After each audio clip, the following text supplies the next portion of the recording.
Yang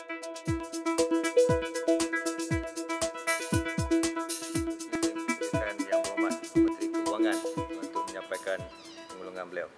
Silakan.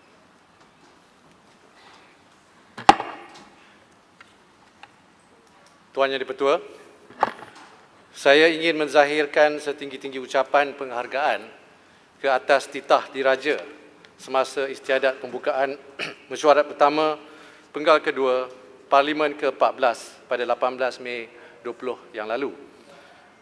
Ucapan terima kasih juga kepada 38 ahli yang berhormat yang telah mengambil bahagian dalam perbahasan titah Sri Paduka Baginda Yang di-Pertuan Agong di Dewan Yang Mulia ini dari 13 Julai sehingga 3 Ogos 2020. Beberapa perkara dan isu berkaitan portfolio Kementerian Kewangan akan saya cerakinkan, manakala pandangan, teguran dan cadangan yang diberikan oleh ahli-ahli yang berhormat berhubung perkara yang telah dibangkitkan berkaitan Kementerian Kewangan amat dihargai. Tuan Yang di-Pertua, izinkan saya memberi penjelasan ke atas beberapa perkara yang telah dibangkitkan di bawah tanggungjawab Kementerian Kewangan berdasarkan isu-isu tertentu. Tuan Yang di-Pertua, saya mulakan dengan menyentuh isu berkaitan ekonomi dan kewangan negara. Yang berhormat yang membangkitkan isu ini ialah YB Pekan, YB Port Dickson, YB Bagan, YB Pontian, YB Subang, YB Ledang dan juga YB Bukit Bendera. Antara persoalan yang berbangkit termasuk keadaan ekonomi semasa, unjuran KDNK bagi tahun 2020 dan 2021, usaha kerajaan menangani cabaran ekonomi, kesan pakej rangsangan dan pemulihan ekonomi kepada KDNK, defisit belanjawan serta hutang negara dan juga usaha-usaha kerajaan untuk terus membangunkan ekonomi dalam jangka masa pendek, sederhana dan panjang. Pertama sekali, ingin saya menyatakan bahawa tiada siapa dapat menduga tahun 2020 menjadi tahun yang amat menguji kita dan juga komuniti global. Dengan izin, we are facing unprecedented times. Kemelesetan ekonomi dunia yang dihadapi ini merupakan krisis yang terburuk sejak era The Great Depression pada tahun 1930-an.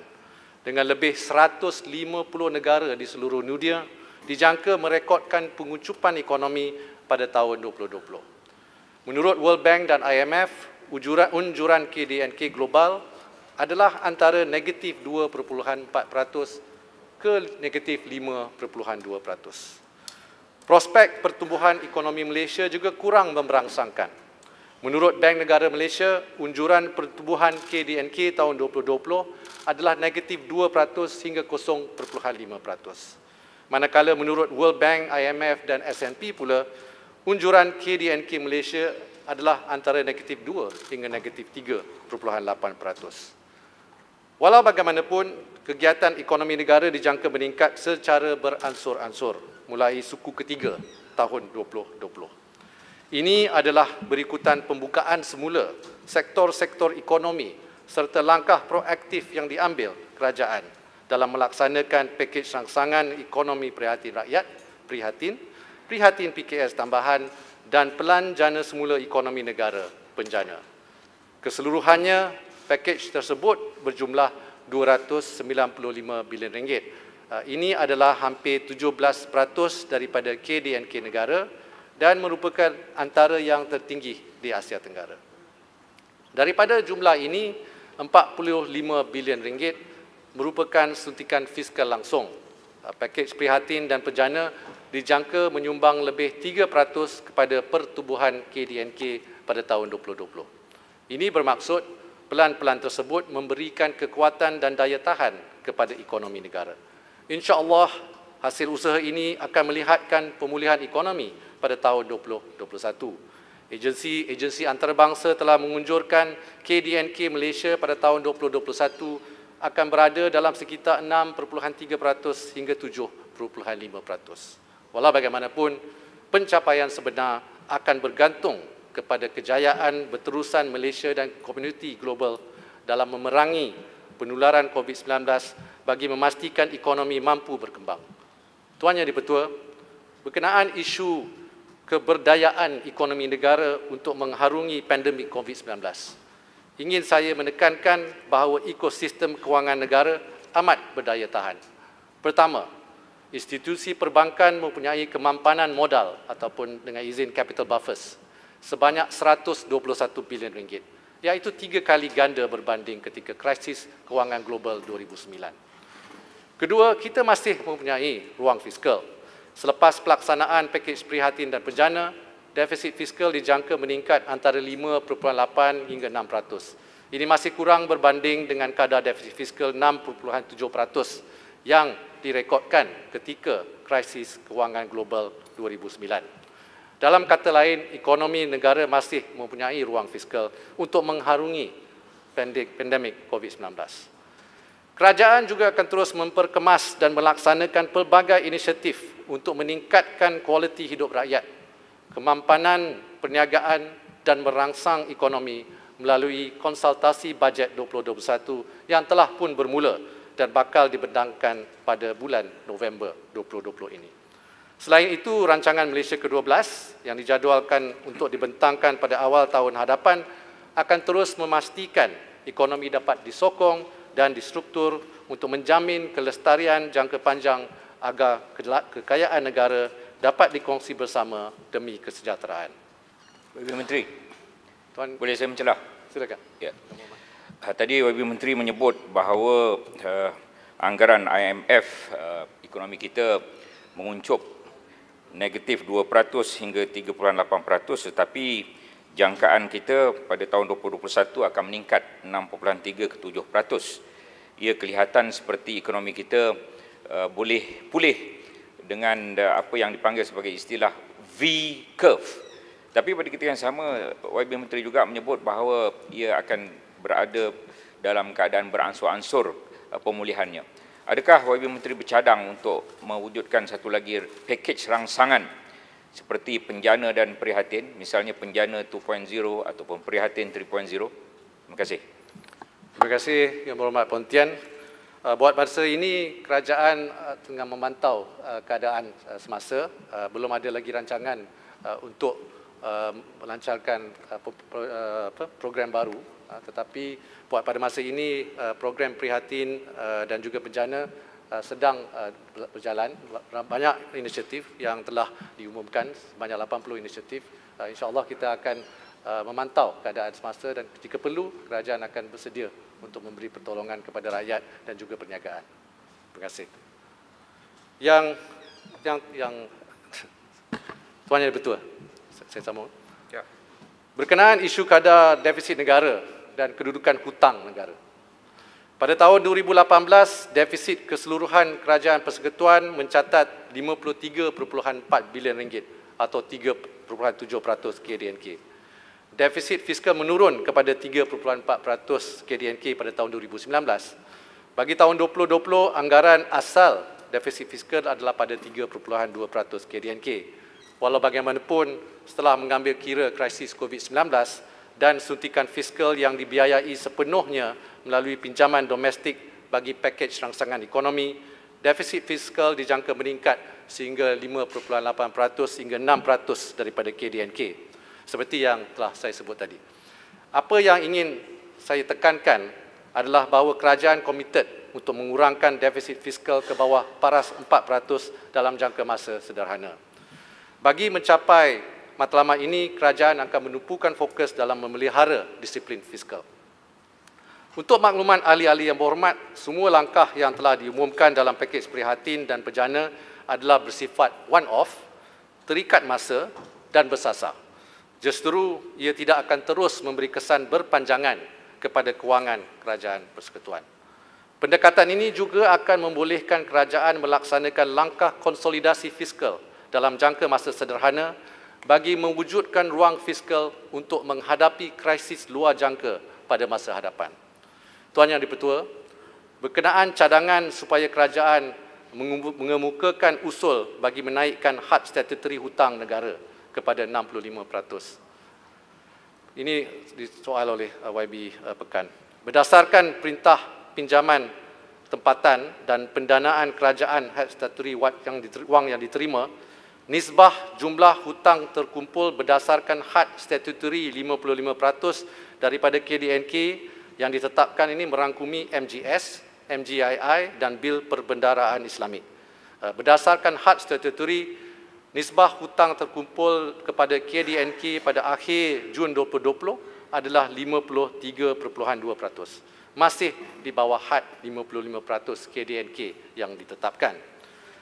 Pagi tadi, Kementerian Kewangan telah membuat bacaan pertama RUU langkah-langkah sementara bagi pembiayaan kerajaan dalam kurungan penyakit coronavirus 2019 yang antara lain bertujuan untuk meningkatkan had statutory hutang daripada 55% KDNK sehingga 60% KDNK. Peningkatan jumlah hutang ini adalah bagi membiayai defisit yang turut mengambil kira pelaksanaan pakej rangsangan dan pemulihan ekonomi dengan suntikan langsung fiskal. InsyaAllah kita akan membahas isu ini dengan lebih lanjut semasa RUU tersebut dibentangkan di dalam sesi ini. Tuan Yang di-Pertua, di bawah pakej prihatin dan penjana, kerajaan telah memperkenalkan lebih 80 langkah dan inisiatif untuk rakyat, perniagaan dan ekonomi. Sehingga minggu ini, saya telah berkongsi 15 laporan. Silakan. Terima kasih Menteri, terima kasih Tuan Speaker. Menteri, saya nak tanya, sama ada Menteri, do you intend to jawab soalan-soalan kita secara spesifik? Sebab kita dengar ni memang baguslah. I don't know when to interject, you see. Are you going to answer specific question? Ya, sini soalan ni mengenai isu. Sekarang ni isu tajuknya lah hasil negara dan juga pakej rangsangan ekonomi. Lepas ni, Menteri akan jawab spesifik lah soalan-soalan kita. Ya, semua. Ya? Ini soalan-soalan YB saya kumpulkan. Datuk Speaker. Ya, bila dikumpulkan, maknanya tidak spesifik lah pada soalan saya. Sebab saya tanya 2-3 soalan yang betul-betul spesifik. Jadi saya tak nak kacau flow Menteri, betul? Ya, tapi saya kena tahulah sama ada akan dijawab atau tidak. Kalau tidak, saya kena interject sekarang. Saya akan jawab. Saya rasa soalan itu boleh dijawab secara am. Pasti salah boleh mencelahat. Tapi kalau tak diperlukan butir, maka boleh diberikan soalan selebihnya secara bertulis dan akan dijawab secara spesifik. Speaker boleh yang minta Menteri nak bagi laluan kepada. Ya, boleh. Silakan. Terima kasih. Terima kasih Yang Berhormat. Terima kasih Datuk Speaker. Tadi Yang Berhormat Menteri telah membentangkan bahawa keadaan ekonomi Malaysia ini nampaknya tidaklah begitu buruk sebagaimana yang digambarkan oleh orang-orang tertentu yang mengatakan kita ni hutang sudah sampai 1 trilion dan kemungkinan negara kita akan bankrupt. Jadi saya minta kepastian sekali lagi daripada Yang Berhormat Menteri Keuangan, apakah tuduhan-tuduhan itu merupakan tomahan-tomahan dari pihak yang tidak bertanggungjawab. Terima kasih. Menteri nak tanya tambah. Menteri, sama soalan nak tambah sikit. Oleh kerana dulu bila PH yang merintah, dia kata hutang trilion-trilion, maka dia kenakan tabung harapan. Kesian, sampai budak sekolah pun dia minta bagi sumbangan. Jadi tiba-tiba bila PM merintah tengok duit bilion-bilion yang boleh bagi kepada rakyat. Jadi mana satu yang betul ni? Kemana pergi duit tabung harapan tu? Ya. Habis. Saya nak sambung.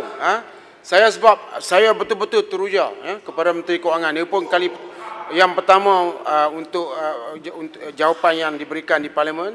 Tetapi gambaran yang diberikan bahawa ini Malaysia sebenarnya negara yang makmur. Tidak mungkin negara ini boleh bankrupt. Jadi Yang Berhormat kena terang kepada kami, apakah sebenarnya tomahan yang mengatakan negara ini bankrupt yang dibuat oleh bekas Menteri Kewangan dan juga Menteri-Menteri PH dahulu, bahawa sebenarnya itu adalah pembohongan yang mutlak. Kami nak tahu yang itu. Sebab sekarang rakyat nak mendengar ni, bahawa satu demi satu pembohongan yang mereka buat itu, sebenarnya sekarang ini sudah menjadi kenyataan bahawa Malaysia adalah negara yang makmur. Terima kasih. Faham tak? Silakan Yang Berhormat Menteri. Okay, terima kasih Yang Berhormat. Secara umumnya, ukuran sama ada kedudukan kewangan kerajaan masih solvent atau tidak bankrupt dapat diukur berdasarkan keupayaan kerajaan dalam membuat bayaran hutang, ya, mengikut masa yang ditetapkan. Sehingga kini kerajaan tidak pernah gagal dalam membiayai semula serta refinance ataupun membayar hutang. Jadi pada masa ini kerajaan mempunyai dua kaedah pengurusan disiplin fiskal, ya, iaitu disiplin secara perundangan ataupun secara pentadbiran ataupun self disiplin, ya, dengan izin. Pertama, kawalan disiplin fiskal melalui akta yang seperti saya sebut tadi. Ini adalah penetapan had statutory peratusan hutang kepada KDNK. Yang seperti mana saya sebut tadi adalah 55%. Dan juga terimaan pinjaman hanya boleh digunakan untuk bayaran balik hutang dan juga perbelanjaan pembangunan, which is the DE, Development Expenditure. Kedua, kawalan secara pentadbiran, ini self-imposed, ya, termasuk bayaran khidmat hutang tidak melebihi 15% daripada hasil. Jadi sasaran konsolidasi defisit di bawah 400 pada KDNK dalam jangka sederhana akan diutamakan. Tetapi yang data yang diadakan pada yang saya ada sekarang, our debt service coverage ratio ataupun dengan izin, ya, debt service coverage ratio ialah sebanyak 35 bilion ringgit, itu 14.4% revenue ataupun 2.4% GDP. Jadi jadi jawapan saya ialah kedudukan kewangan kerajaan masih tidak bankrupt kerana lama dengar. Kerana kita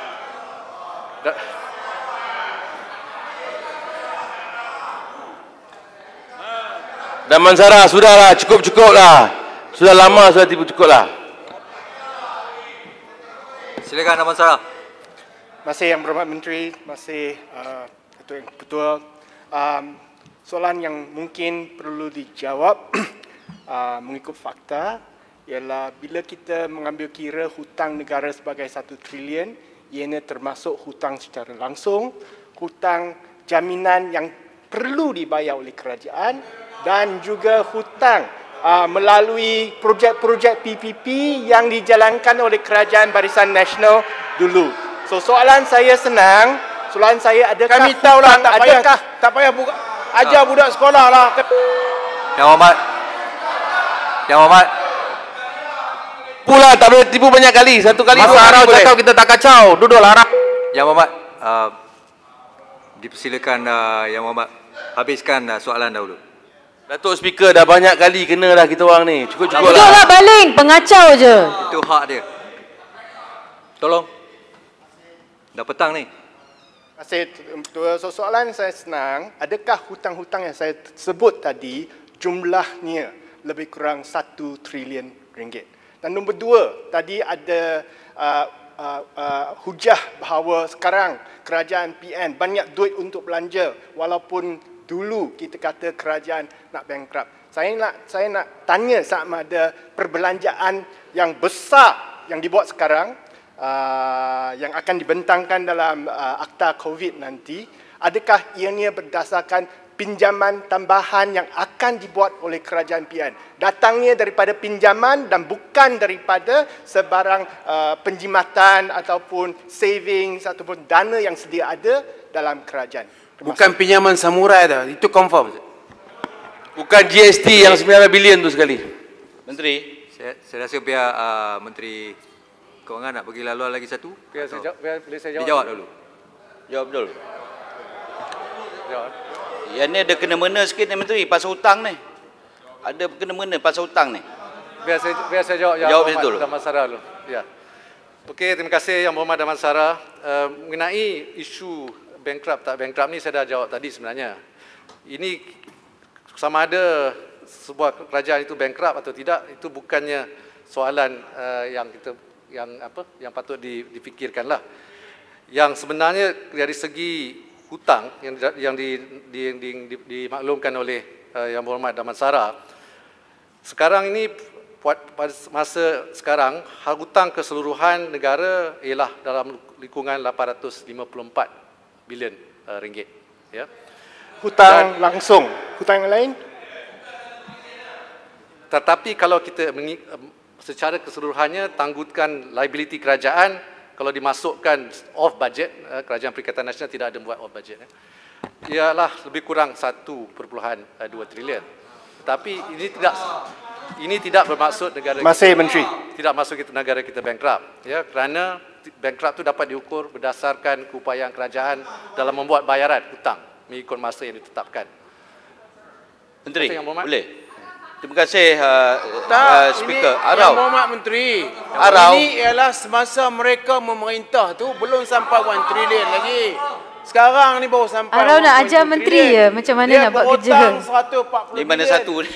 Jangan Berhormat senyum Jelebu. saya, ada masalah. Menteri Dah bagi banyak kat ada Jelebu bukti. ke mana? Isunya soal kebankrapan. Jadi apa?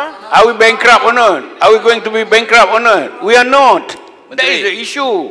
Yang Berhormat Jelebu silakan. Okey, Yang Berhormat Menteri, saya teliti jawapan Yang Berhormat Menteri kata hutang kita ada 868 bilion sekarang.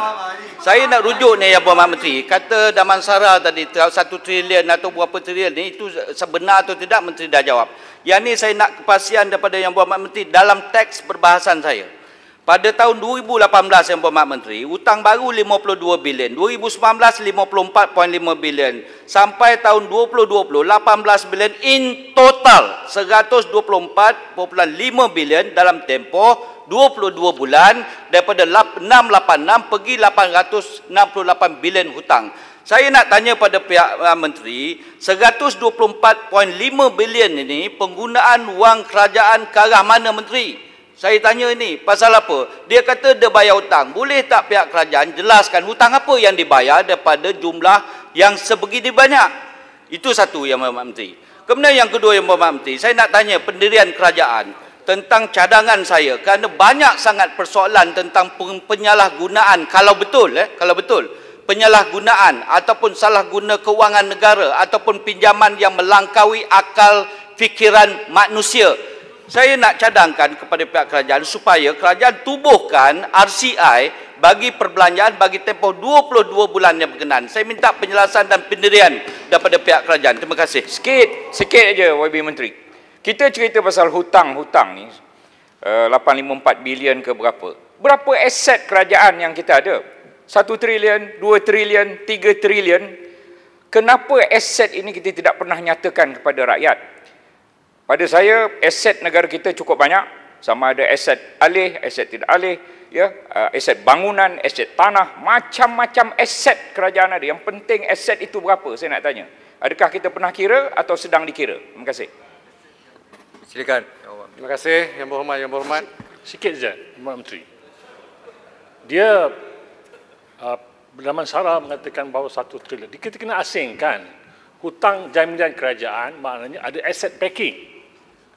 Ada asset backing. Jaminan kerajaan maknanya hutang itu, kalau hutang itu tak dibayar, barulah kerajaan akan jamin. Tapi hutang itu ada asset backing yang kuat. Dia berdua. Jadi tak boleh kita himpunkan hutang 860 juta dengan 1 trilion. Itu tak benar. Dia mengelirukan rakyat sebenarnya. Kalau kita highlight benda ini, rakyat akan keliru. Jadi kita menteri kena start. Ini jaminan kerajaan ini ada asset backing yang kuat. Terima kasih, Speaker. Okey. Terima kasih Yang Berhormat. Banyak soalan tu saya nak cuba ingat ni. Yang pertamanya mengenai jumlah hutang. Maybe saya give a clarification here dengan izin ya. Jadi pada kuartal pertama, suku pertama 2020, jumlah hutang kerajaan persekutuan ialah 823.8 bilion ringgit. Jaminan komited seperti Yang Berhormat bagi tahu tadi, Yang Berhormat Rompin. Jaminan komited tu ialah 166.9 bilion ringgit, iaitu ada basic projek-projek yang diberi garanti lah oleh pihak kerajaan, dan juga lain-lain liability yang sebanyak 166 bilion ringgit yang selebihnya. Jadi jumlahnya kalau campur hutang kerajaan dan jaminan komited ialah 1.264 bilion ringgit. Itulah hutang sekarang lah. 1.264 trilion ringgit. Ya. Tapi masa kami ambil alih 800 bilion lebih. Tapi PH bagi tahu shut up. Okey. Saya tanya soalan Speaker. Semasa PH memerintah, saya nak cakap lah. Saya bercakap, ini hak saya bercakap. Kalau you kata shut up, saya pun Duduklah. Yang Berhormat Datuk Doktor, duduk. So Yang Berhormat, biar saya habis sikit lagi. Tak, Yang saya nak tambah sikit je. Okey, saya nak habis sikit je. Saya belum sebut lagi hutang Kerajaan Persekutuan pada tahun sebelumnya. Ya. Jadi tahun 2017 hutang kerajaan ialah 686.8. 2018 hutang kerajaan ialah 741 bilion ringgit. 2019 ialah 793 bilion ringgit. Ini kerana hutang kerajaan naik mengikut defisit KDNK lah. Ya.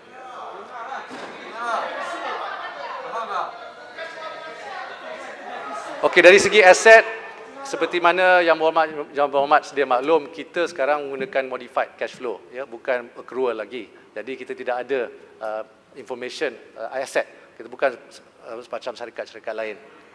Baik, terima kasih. Saya tertarik dengan kenyataan tentang modified cash flow. Maaf, Tuan Speaker, adakah sistem pengakruan ini akan diteruskan supaya kita boleh dapat satu gambaran yang lebih tepat lebih dulu? Kerana kononnya dikabarkan bahawa sistem pengakruan ini kalau tidak dihentikan akan ditangguhkan. Bolehkah saya dapat penjelasan tentang perkara ini supaya kita dapat satu gambaran yang lebih holistik?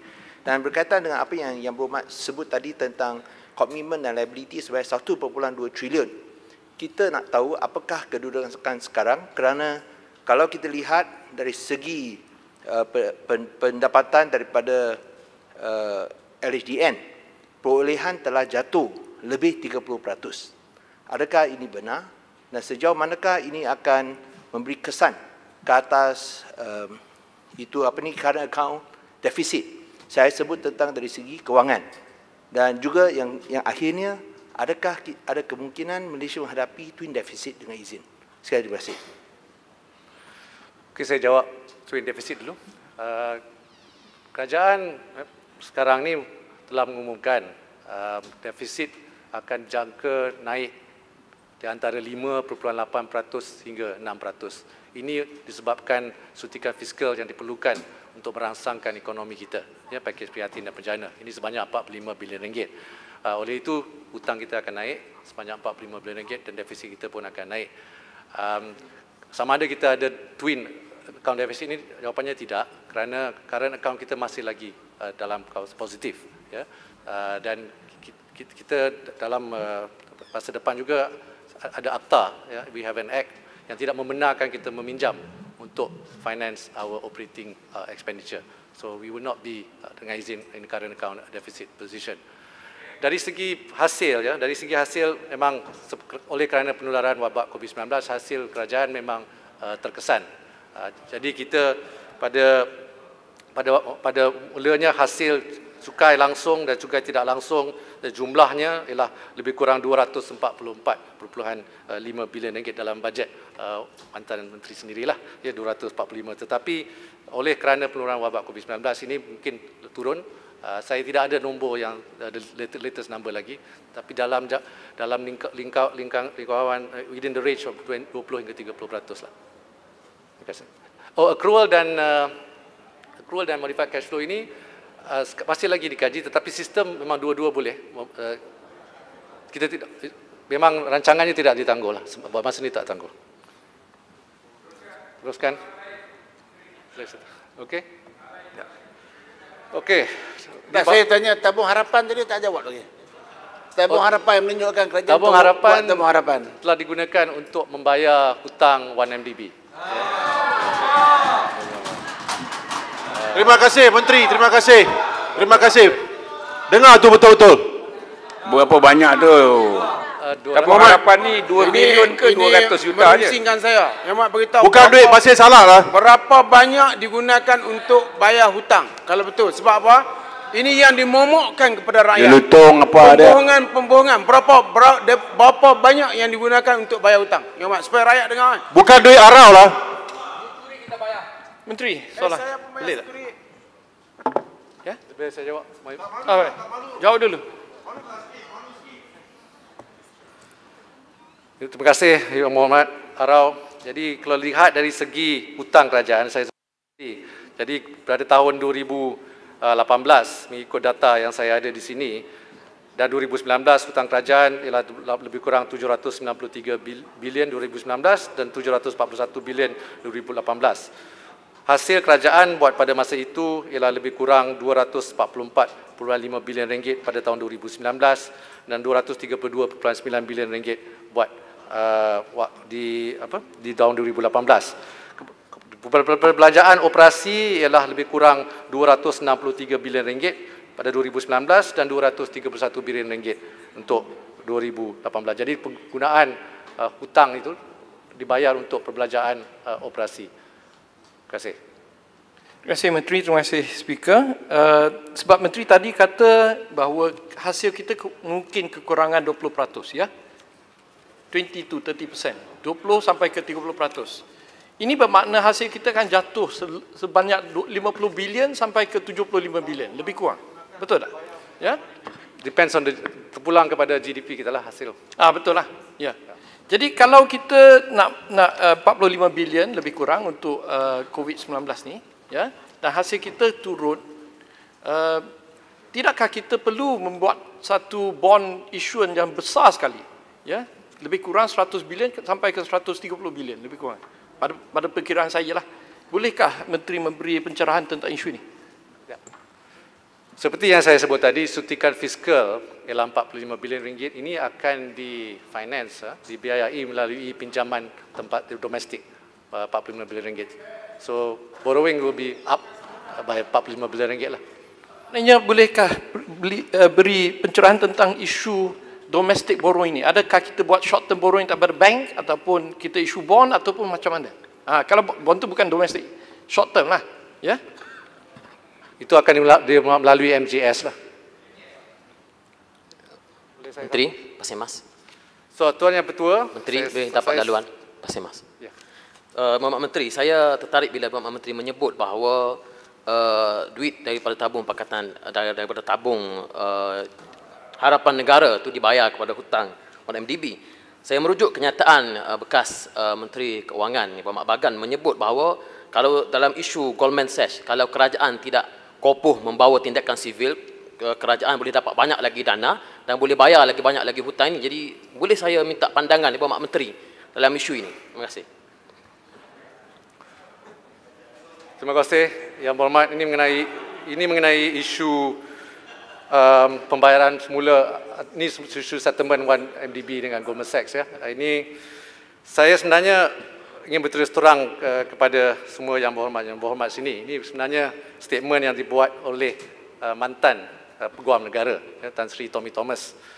Kita mempunyai rekod yang menunjukkan bahawa pada 13 Disember 2019, kerajaan terdahulu telah menawarkan penyelesaian sebanyak $4 bilion kepada Goldman Sachs. Tetapi tawaran ini ditolak oleh Goldman Sachs. Sebaliknya, mereka telah memberi tawaran balas, counter offer, iaitu hanya $1.5 bilion.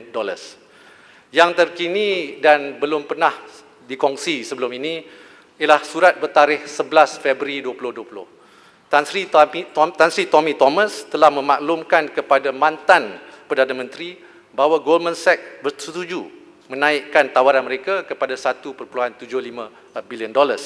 Jumlah ini termasuk juga bayaran cukai sebanyak 164 juta US dollars dan pemulangan fees, Goldman fees yuran sebanyak 567 juta US dollars. Sure yang diberikan oleh mantan Peguam Negara dalam surat tersebut adalah untuk mencari penyelesaian di luar mahkamah. Ini bercanggah. Ini bercanggah dengan dakwaan beliau bahawa Kerajaan Perikatan Nasional tidak seharusnya menerima penyelesaian luar mahkamah. Menteri, saya ingin tanya tentang perkara ini, ya. Dengan lain perkataan, mantan Peguam Negara, mantan Perdana Menteri juga tidak bercakap benar kepada rakyat dalam hal ini. Mereka kata patut diteruskan pendakwaan, tetapi mereka bersetuju pada settlement yang lebih rendah. Ada surat yang berkaitan ke, Yang Berhormat Menteri? Terima kasih Yang Berhormat Pontian. Ada surat yang tadi saya dah sebutkan. Surat itu bertarikh 11 Februari 2020. Tan Sri Tommy Thomas telah memaklumkan kepada mantan Perdana Menteri bahawa Goldman Sachs bersetuju menaikkan tawaran dan jumlah itu termasuk juga bayaran cukai yang saya sebut tadi $164 bilion. Mungkin saya habiskan dulu YB Damansara. Melalui rundingan terkini seperti yang berhormat tahu, kerajaan akan menerima amount tunai sebanyak $2 bilion tanpa menolak jumlah cukai tadi. Jumlah ini adalah 42% lebih tinggi daripada tawaran terakhir yang diterima oleh Tan Sri Thomas. Tambahan, kerajaan kini menerima jaminan sekurang-kurangnya $1.4 bilion dari penjualan aset dan juga telah menerima bayaran cukai. Dengan penyelesaian ini dan jumlah yang telah diterima daripada DOJ, lebih dari $4.5 bilion akan dikembalikan kepada rakyat Malaysia. Oh, baru tahu. Tapi kerajaan terus komited untuk mendapatkan semula aset-aset lain yang masih belum dikembalikan. Penyelesaian ini juga tidak menjejaskan tuntutan kerajaan terhadap mana-mana individu dan syarikat yang terlibat dengan skandal. Jadi dengan izin ya, untuk jawab soalan YB Maslan, dengan izin YB Pontian, at all material times, the former AG was also seeking a settlement with Goldman Sachs. It is therefore disingenuous of him to say we should not have done exactly what he wanted to do in the first place. Baganlah jawab. Apa pasal Subang mau jawab? Baganlah bangun cakap. Ni Subang mau siapa? Damansara. Diamlah Baling. Duduklah Baling. Silakan Yang Berhormat Damansara. Masih Datuk Tua, masih Menteri, tolong kepada rakan-rakan yang di sebelah sana, bila rakan-rakan berucap saya tak bising, so Sekarang terbukti bahawa Damansara was controlling mantan Menteri Kewangan dulu. Sila Damansara. He control the Menteri Kewangan dulu. Tarik balik, pasti salah. Tarik. Saya jemput YB Damansara. Betul, tarik balik apanya? Masih Tua. Tuduhan daripada pasti salah. Damansara run everything, including JSC. Bukan tak dengar. We know. Now. Tolong. Bertenang semua. YB Damansara, sila. Masih. 3 soalan. Nombor 1, dalam surat yang baru dibangkitkan tadi yang bertarikh 11 hari bulan Februari. Nombor 1, adakah show dalam surat tersebut untuk menerima tawaran 1.75 bilion itu? Yang saya tahu, PH telah pun tolak tawaran tersebut.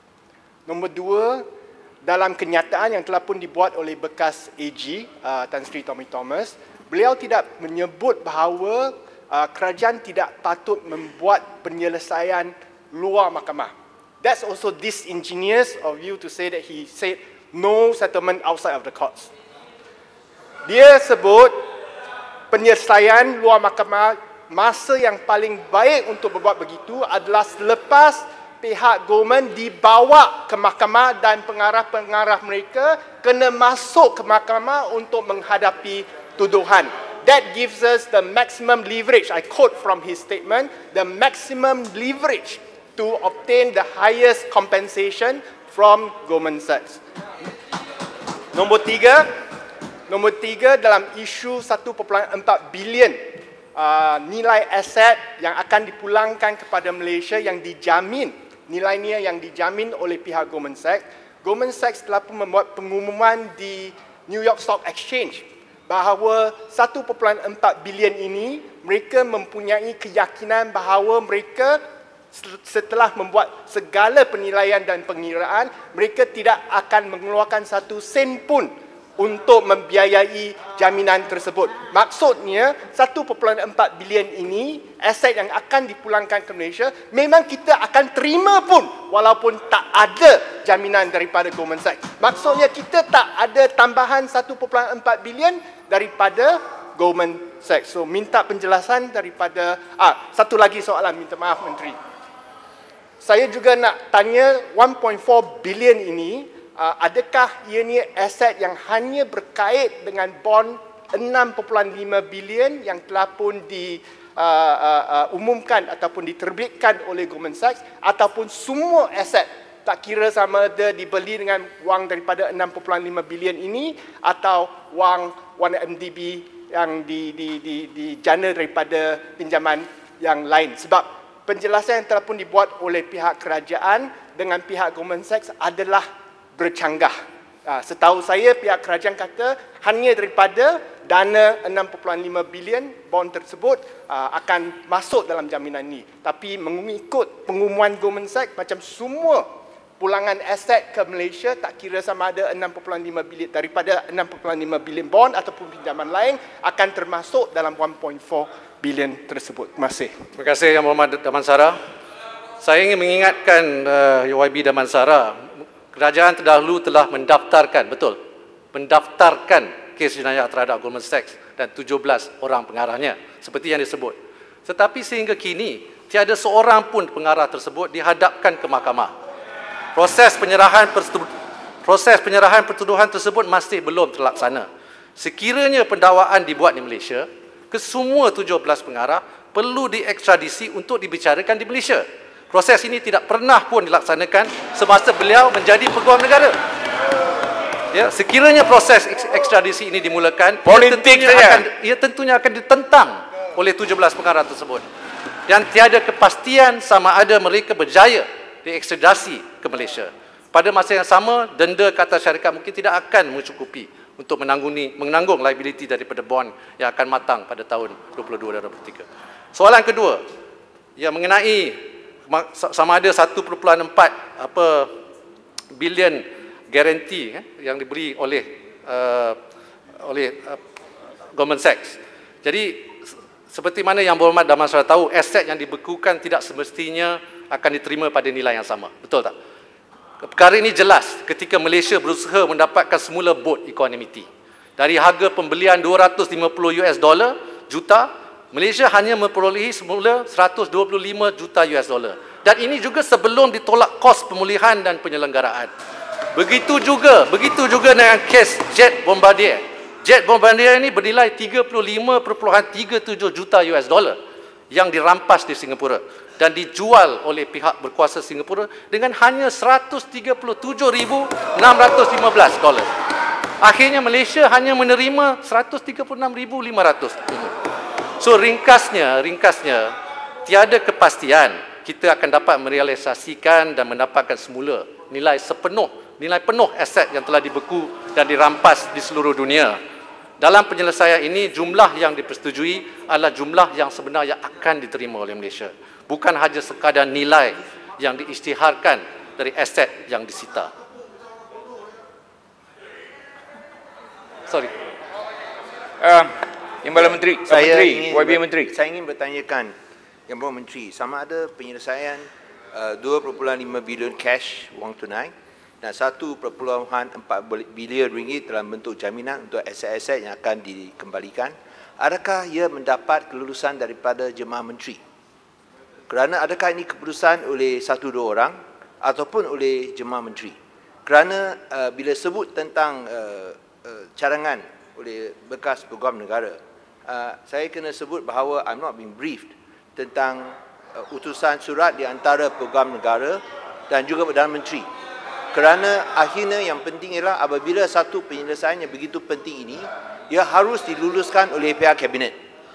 Dan di sini saya pun ingin menarik perhatian Yang Berhormat Menteri tentang kenyataan Goldman Sachs pada 24 hari bulan Julai, di mana mereka menyatakan dengan izin, there is no significant risk exposure to the guarantee for 1.4 billion ringgit in assets seized by government authorities throughout the world.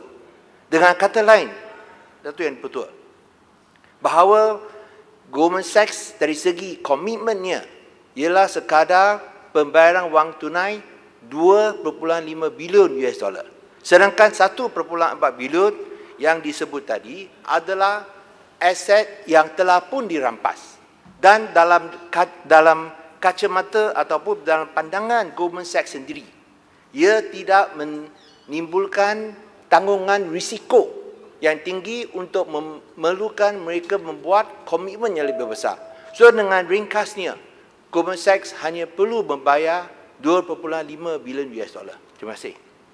Terima kasih Yang Berhormat Bagan. 2.5 bilion ialah secara tunai.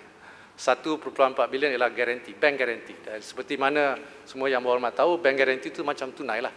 Kalau dia tak dapat mendapat, kita telah dapat balik 1.4 bilion, dia akan bayar kita 1.4 bilion. In fact, dalam masa 2 tahun, kalau kita tidak dapat 500 juta daripada mereka, daripada segi aset, dia akan bayar kita dulu 250 juta tunai. Ya. So, kalau boleh, Tuan Yang Bertua, saya nak silakan. Continue. Boleh, Menteri. Sini. Masa your time. Keputusan Kabinet tak? Tentang penyelesaian 3.9 bilion. 2.5 bilion cash, 1.4 bilion dalam bentuk jaminan. Adakah dapat kelulusan daripada Kabinet? Saya kena... Ini kelulusan masa Pakatan Harapan? Bukan. The deal that you announced, is it approved by Cabinet? No? Is it approved by Cabinet? Ya, Speaker. Tak perlu jawab. Bila kerajaan jawab, ini hak kerajaan. Kabinet tak kabinet, hak Kerana kerajaan. kononnya, Depan Perdana Menteri ini macam tanya keputusan yang dibuat oleh beberapa orang, bukan oleh Kabinet. Untuk perkara sebesar ini, sepenting ini, ia harus diluluskan oleh Kabinet. Kerajaan jawab. Adakah ia diluluskan oleh Kabinet? Ini semua takut kebenaran. Sila duduk. Saya rasa ini keputusan Kementerian Keuangan dan semestinya akan dibawa di Kabinet. Ya. Okey. Is it approved by Cabinet? Okey, saya akan jawab. Saya ingat, saya faham tadi. Saya ingat surat tu sama ada disetujui oleh Kabinet. Tapi soalan yang berhormat Bagan ialah sama ada 3.9 juta ini disetujui oleh Kabinet. 3.9 bilion ini disetujui oleh Kabinet. Saya nak maklumkan di sini, di mana Kabinet telah memberi kuasa kepada Attorney General dan pasukannya untuk berunding dengan untuk cari penyelesaian. Ini luar biasa, Dr. Betul. Dah. Kerana adalah untuk satu jumlah Bagan mengelirukan rakyat. Bagan mengelirukan Dewan banyak kali. Cukuplah Bagan. Janganlah. Okey, sepatutnya diluluskan oleh Kabinet. Boleh ada pandangan berbeza. Tapi untuk jumlah sebesar ini, 3.9 bilion US dollar tak boleh diputuskan oleh 1-2 orang. You are talking about more than 10 billion. It should be approved by Cabinet. Ini sama dengan kes 1NDB dengan kes yang dikaitkan dalam mahkamah, di mana satu orang buat keputusan. Ia harus diputuskan oleh Kabinet. Mengapa tidak diputuskan oleh Kabinet? Ini satu isu accountability dan transparancy. Dan jadi betul, ia tidak boleh dibiarkan begitu sahaja. Okey. Yang Berhormat Bagan. Yang Berhormat Bagan. Yang Berhormat Bagan.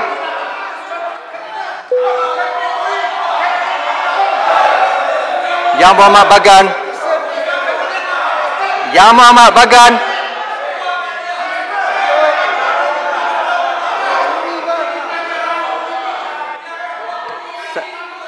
Saya rasa Yang Berhormat semua. Menteri Keuangan telah pun menjawab bahawa pasukan perundingan itu diberikan mandat oleh Kabinet. Dan apabila sesuatu itu telah dicapai oleh pasukan itu, maka sudah tentu Kabinet nanti akan meratifikasi. Ia akan. Itu prosedurnya. Itu prosedurnya.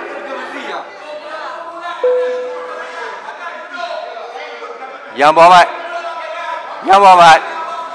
Berhormat, kita di Yang Berhormat, saya rasa telah pun diterangkan bahawa mandat diberikan sepenuhnya kepada pasukan tersebut dan apa-apa keputusan yang dicapai sudah tentunya akan dibawa ke Kabinet untuk diratifikasi. That means it was not approved by Cabinet before you make the announcement. Itu prosedur biasa. That is extraordinary. Announcement. Kalau kita pergi bank, Board of Directors. Announcement. Yang Berhormat.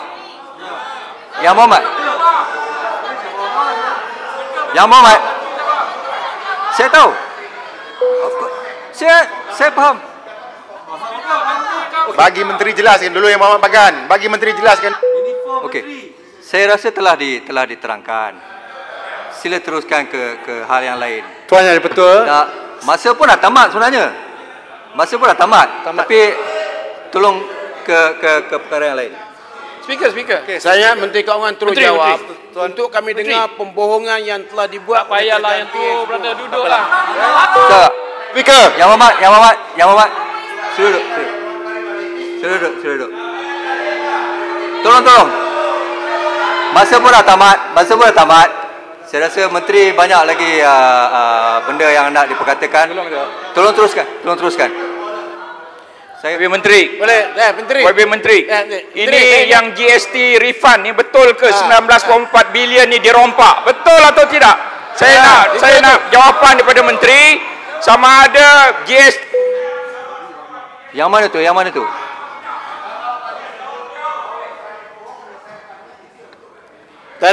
Dirompak atau tidak 19.4 bilion itu saya nak tanya. Rompak atau tidak?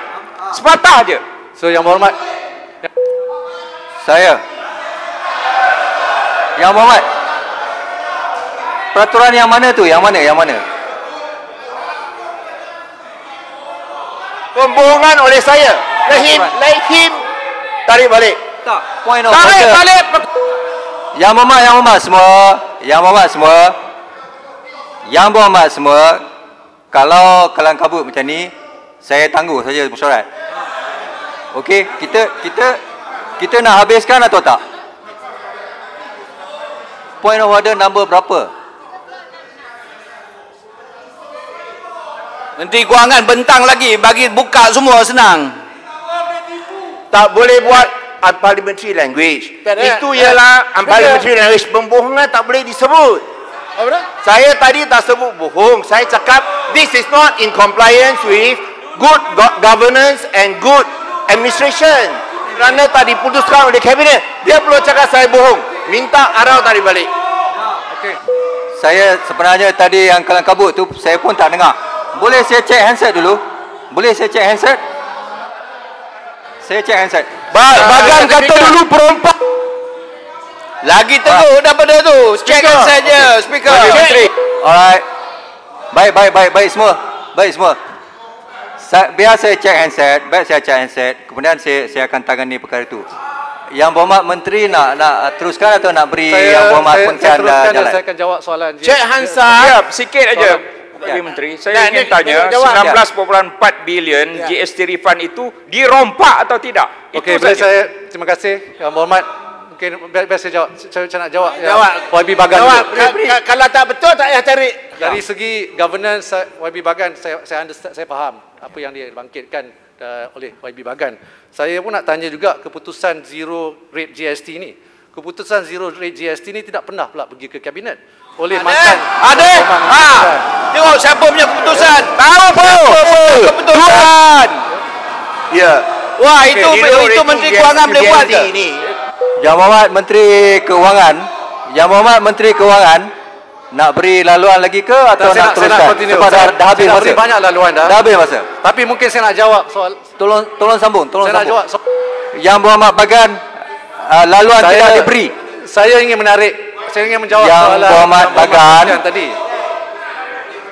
Saya ingin menarik perhatian Dewan kepada PAC tahun 2019 ni mengenai GST. No, tapi Yang Berhormat, amaran 1, amaran 2. Duduk. Tolong duduk. Amaran 2.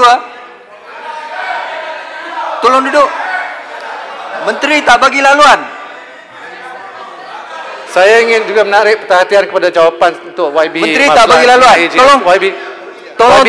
YB Maslan. Saya dah amaran 2 ni. Saya dah amaran kedua. Silakan. amaran ketiga gantung 1 bulan. Lagi satu saya. Okey, terima kasih Yang Berhormat Pontian mengenai soalan GST itu.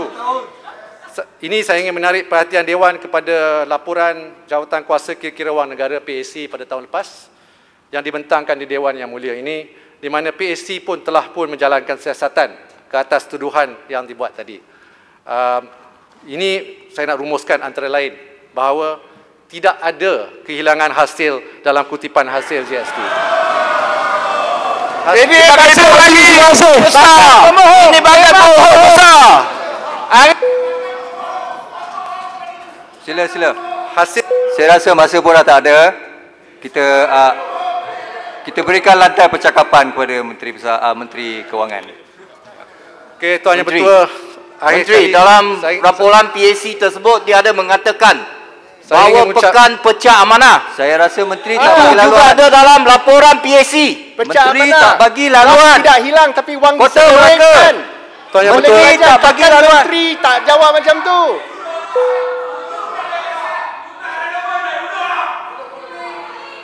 Tuan Yang Bertua. Tolonglah, kita ada dekorum sedikit. Masa pun dah tamat sebenarnya. Saya pun tak nak halau orang keluar daripada Dewan ni. Tolong. Menteri Kewangan. So, Tuan Yang teruskan. 5 minit. Tak, saya nak tutup sekarang. 5 minit. Saya rasa setakat ini sajalah jawapan saya. Menteri, jangan. Dan saya akan berikan jawapan bertulis untuk Menteri, soalan-soalan. Menteri.